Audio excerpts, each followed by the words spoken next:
전체적인 공간의 레이아웃을 CAD 프로그램을 통해서 정확한 치수를 도입한 계획을 세워보았습니다. 이 CAD 도면을 출력을 해서 이제 나머지 마감 계획과 디스플레이 계획, 그 다음에 휴게실 등의 어떤 세부 계획을 세워보도록 하겠습니다. 사진관은 촬영이라는 특수한 기능을 가지고 있는 공간이므로 기능에 대한 많은 연구를 해야 합니다. 촬영을 위한 공간의 충분한 확보가 이루어져야 하고요. 고객이 이용하는 공간과 작업자가 이용하는 공간을 철저히 구분하여서 공간 배치 계획을 세워야 합니다. 고객과 사진작가의 동선이 겹치지 않게 배치하여서 작업에 집중할 수 있게 공간을 배치하는 것이 좋겠습니다. 자, 이제 사진관에서 사용되어지는 마감 자재에 대해서 배워보도록 하겠습니다. 사진관 인테리어에서 마감 자재를 선택을 할 때 다른 공간에 비해서 선택의 폭이 굉장히 넓다는 것, 그리고 마감 자재라는 게 이제 어떤 인테리어적인 마감보다는 그 촬영 공간에서 사용되어지는 DP적인 마감이 더 우선시된다는 것을 생각을 하셔야 되고요. 이제 휴게실이나 어떤 고객들이 사용되어지는 공간 같은 경우에만 일반적으로 사용되어지는 마감 자재가 주로 사용된다고 할 수 있겠습니다. 그리고 마감 자재 중에서 이제 특별히 고려를 한다면은 여기에서 보이는 이제 우드 플로링이라는 재질이 있는데요. 이게 이제 촬영 공간 같은 경우에는 많은 기구들, 카메라를 비롯해 이제 조명기기라든지 어떤 하중에 있는 기구들을 이제 굴려가면서 이동을 하면서 사용을 하기 때문에 우선 매끄러운 표면에 그 다음에 이제 쿠션이 없는 재질의 마감 자재를 선택을 하셔야 합니다. 그래서 이제 많이 사용되어지는 것이 이제 이런 우드 플로링이나 어떤 돌 느낌의 어떤 마감 자재를 쓰게 되는데, 그런 것들은 이제 또 전기를 많이 스튜디오에서는 전기를 많이 사용하기 때문에 그런 것들도 고려를 해서 비전도체들을 많이 사용해 주시는 것이 좋습니다. 그리고 이제 이 앞에서 보여지는 것은 이제 가구 같은 거에 이제 마감을 할 때 가구 위에다 이제 붙여주는 재질, 멜라톤이라고 하는 재질인데, 이러한 것들이 이제 색상과 어떤 모양이 굉장히 다양하기 때문에 그 스튜디오에서 필요한 연출을 할 때 사용되어질 수 있다고 볼 수 있고요. 여기에서 보여지는 요 두 가지 이런 거는 이제 천정의 몰딩 재질로서 이런 것 또한 이제 촬영 공간에서 어떤 클래식한 분위기를 연출할 때 이제 몰딩의 어떤 특수한 모양을 넣어서 이렇게 마감을 하는 경우가 있습니다. 그리고 이쪽에서 보여지는 것은 이제 오일스텐이라고 해서 나무에 이제 특수 도장을 하는 그런 특수 도장을 해놓은 샘플들을 몇 가지 보여주고 있는데, 이런 것들은 이제 천연 내추럴한 느낌의 어떤 연출을 하실 때 사용되어질 수 있다고 볼 수 있고요.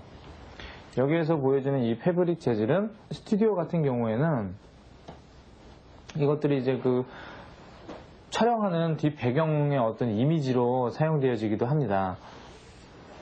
그러니까 워낙 다양한 소재와 다양한 연출이 되어 있는 색감과 이런 재질감이 있기 때문에 분위기 이제 촬영 배경으로 사용하기에 적절하다고 할 수 있겠습니다. 이 외에도 이제 굉장히 다양한 소재가 있는데, 스튜디오는 앞에서 말씀드렸다시피 사진을 촬영하는 전문가께서 이제 어떤 배경이라든지 그런 환경에 대해서 더욱더 잘 알기 때문에 그분과 상의를 하셔가지고 마감 자재를 선택을 하시고 그 외에 어떤 이미지 연출을 하시는 게 가장 중요하다고 할 수 있겠습니다. 사진관에서 사용되어지는 마감 자재에 대해서 알아보았고요. 이제 사진관의 어떤 전체적인 분위기나 또 조명 계획, 그러한 것들은 인터넷 자료를 통해서 배워보도록 하겠습니다.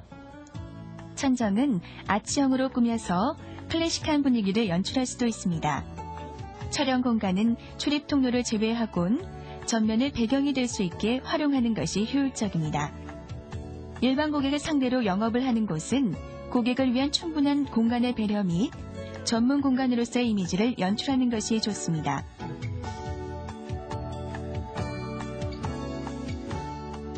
카메라와 주변 기기들은 촬영 공간의 중앙을 기준으로 이동이 많지 않게 계획을 세워주어야 하고요. 웨딩 촬영 등 특수한 목적의 사진관은 각자의 목적에 부합하는 이미지를 연출하는 것이 중요합니다. 이렇게 CAD를 통해 공간의 분할을 해보았습니다. 그럼 클릭 리플레이를 통해 다시 한번 보겠습니다.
자, 오늘은 사진관 인테리어에 대해서 배워보았는데요.